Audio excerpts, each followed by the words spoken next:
主人嫌狗狗太吵，就给它做了声带切除手术。可即使只能发出微小的声音，这只狗也会24小时不停的尖叫，无论在家还是在外，只要看见有人靠近，它就会紧盯着对方，不断的嘶吼咆哮。因为这件事，女主人每次出门都会受尽邻居的白眼，电梯每上来一个人，狗狗的反应就会越激烈。就算主人尴尬的转过身，它也要强行的扭过狗头，对着陌生人无休止的狂吠。面对邻居的窃窃私语，女主人此时恨不得赶紧找个地缝钻进去。而这还是做了手术之后的事，在没做手术之前，他们家每天都会遭到邻居的投诉，只要主人不在家，狗狗就会起早贪黑的吼叫狂吠，一刻也不得安宁。附近的邻居每天都被这刺耳的狗叫声吵得头痛欲裂。当主人到家后，才发现门上已经被贴满了警告的字条，一只狗让他们一家彻底在小区出了名。本以为做了声带切除手术后情况能有所好转，可现实却是狗狗的恶习非但没有改善，反而还愈发的严重，变得极具攻击性，开始出现了咬人的现象。不光主人一家被咬得遍体鳞伤，就连来做客的朋友也不能幸免于难，他们往往都会被它可爱的一面所欺骗。狗狗就会趁对方放松警惕时，突然恶狠狠地咬向它的脸。这只哑巴博美已经够让主人头疼了，但另一只超雄博美却更不让人省心，它总会无缘无故啃咬哑巴的尾巴。哑巴本来有着一条毛茸茸的尾巴，却硬生生的被它啃秃了。不管主人在不在家，超雄博美也总是会欺负哑巴博美，经常对它殴打撕咬。两条狗狗的恶劣程度已经远超出狗主人的认知，他们赶忙向训犬师寻求帮助。训犬师才刚进门，那条哑巴博美就冲他不断的狂吠，一点也不打算惯着面前的这个男人。直到训犬师把他关到自己身边后，狗狗的叫声突然就消失了，变得异常安静。训犬师则一直在跟主人聊天，故意不把注意力放在他身上。他开始慌张的在地上绕圈，接着甚至紧张到尿了一地，随后更是不住控制的拉了2坨大的。看见狗狗紧张到这副模样，训犬师很想带他驾车兜风，缓解心情，因为他前不久刚换了一台车，感觉开得非常过瘾。既然说到了换车，我也在瓜子二手车上买了台21款的比亚迪宋 Plus， 没想到7万多就买到手了，比新车便宜了7万多，开起来却跟新的一样，真的特别划算。瓜子是全国二手车大平台，每台电车都经过3电检测，照样有原厂质保，还能先试开3天，满意了再买。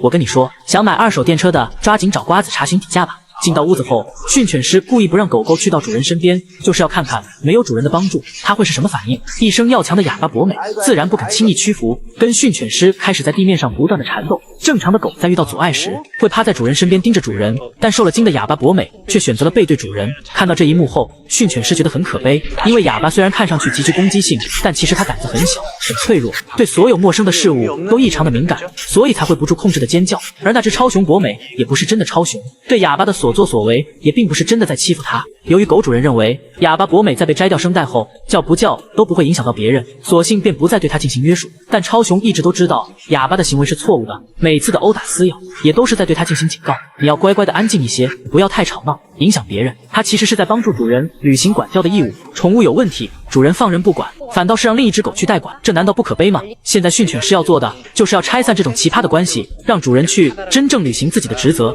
随后训犬师让女主人放开了超雄，果然超雄刚落地就冲着还在对空气狂吠的哑巴跑了过去。就在他要靠近哑巴的时候，训犬师一把将他推了出去，但这个动作却引来了男主人的不满。무력을사용하지않아요미는게민다는게저단에서는또좀训犬师听完这些话后，已经被气得有些红温了。他直接表示좋은아빠다그죠무책임하지않아요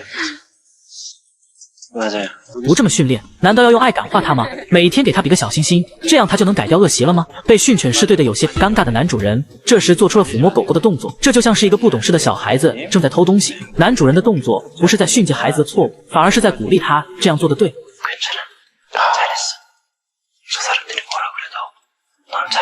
这样的家长自然教不好孩子，还说什么使用暴力。如果狗狗乖巧的待在那里，忽然有人上前对它拳打脚踢，那才叫使用暴力。但现实却恰恰相反，这只狗会主动攻击和威胁别人，别人处于危险的环境中，为什么不能防卫反击？而狗狗在出现咬人的情况后，身为狗主人非但不加以制止，反而在别人防卫时伤到它会感到心疼。那谁来心疼被咬的人呢？如果狗主人做不到制止，那它适合去深山里生活，那样它每天咬的都是自己的主人，这样也就不用训犬师来费心费力的纠正狗狗的问题了。很明显，超雄为了这个家操碎了心，他就像一个大哥，而哑巴就是被父母宠坏的弟弟。弟弟做错事，哥哥去阻止后，父母反倒责怪哥哥做的不对。假如超雄真的是人类，那他一定会离家出走。训犬师在说话时，超雄还在用身体挡住哑巴，他在竭尽所能，不想让哑巴继续犯错。训犬师的一番话，也让男主人意识到了自己的问题，站在原地一声不敢吱。随后训犬师让女主人把沙发上的哑巴推下去，现在主人让他们随意上沙发，狗狗就会认为自己的地位和主人是平等的，自然就会不听管教，一定要培养出等级意识。这样重复几次后，狗狗的服从性就会提高。随后训犬师叫来2位女嘉宾，